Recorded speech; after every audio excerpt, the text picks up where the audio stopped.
this proposal in the Green Paper, the great majority, the vast bulk of developments, from single houses to unit blocks to industrial complexes to new shopping centres, will be approved, if it's so-called code compliant, within 10 days by a private certifier paid for by the developer. Think about that for a minute.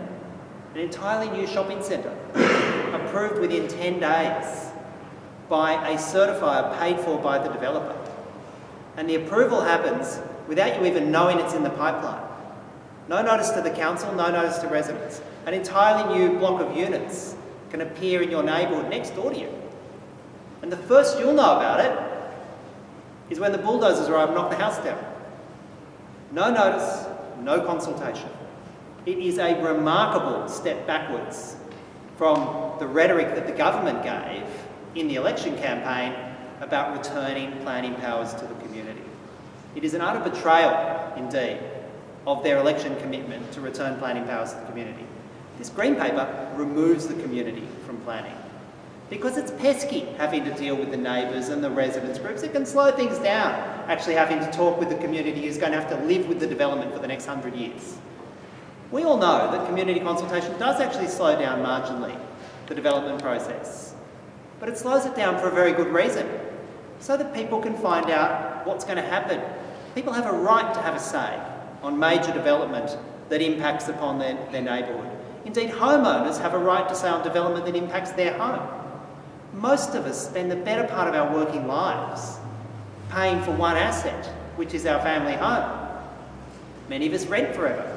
Many of us try and find social housing, and Louise will tell you what a struggle that is. If you do manage to buy a property, and you do buy your home, and you devote most of your working life savings to it, surely you have a right to be consulted and heard about development which is going to overshadow all of your backyard, make your solar panels useless, end the utility of your solar hot water system, shade your kitchen for the morning so your family can't have breakfast in the kitchen. You have a right to be heard about those matters. You have a right under the current law, but the government is going to take away your right if this proposal in the Green Paper becomes law.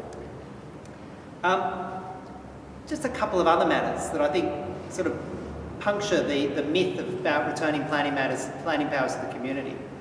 Most of you probably know that the way planning works is things get zoned for particular types of development. You'll have an area which allows for, say, 2A, single detached residence. Normally you can do no more than 2 stories high. You'll have other areas where you can have higher residential development. You'll have other areas that are meant to be industrial or commercial. And the idea is you have some certainty about what's going to happen in your neighbourhood. And we have some planning, and we focus development in the areas where we'll get the greatest social utility from. Because nobody wants to see a tannery open next door to your public school. I mean, it's kind of the basic rules of planning. And those kind of zoning decisions have traditionally been made almost entirely by the local community through their local council. The kind of powers that you think should be in a local community. But see, local councillors have the annoying habit of being democratically responsible to their residents. And often the residents don't want to see their entire community uprooted and destroyed forever by hollow tower blocks going through the centre of it. Often they don't want to see the Westfields just get bigger and bigger and bigger.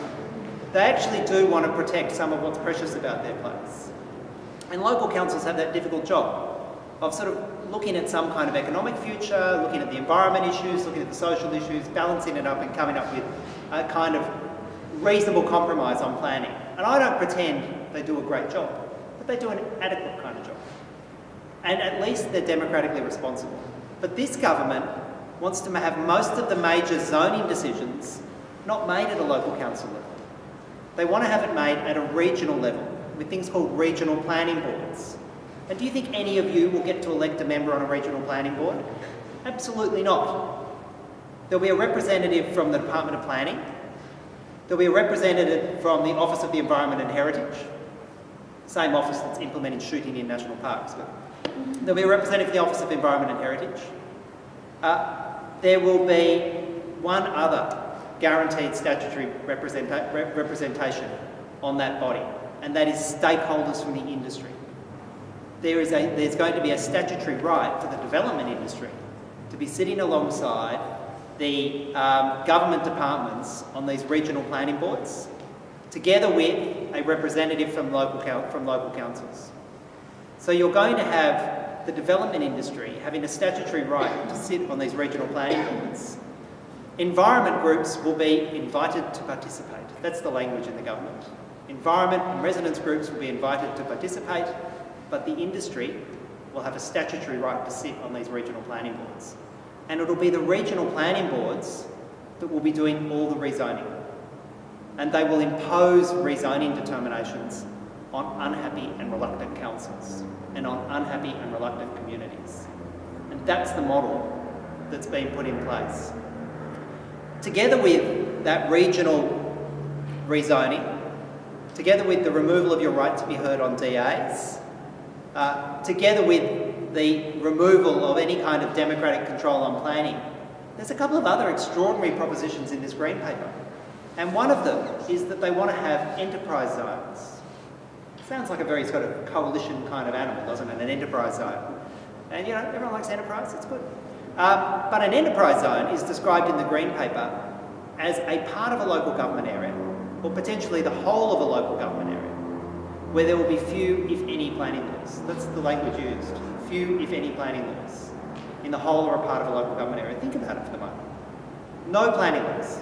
Whatever the market wants, the market gets. So if a property owner wants to build a 60-storey tower, go ahead. Don't worry about the infrastructure. Don't worry about the impact on the local neighbourhood. If right next to that, someone wants to put in place a waste transfer facility, well, go right ahead. No planning laws. Quite literally, enterprise zones are no planning laws.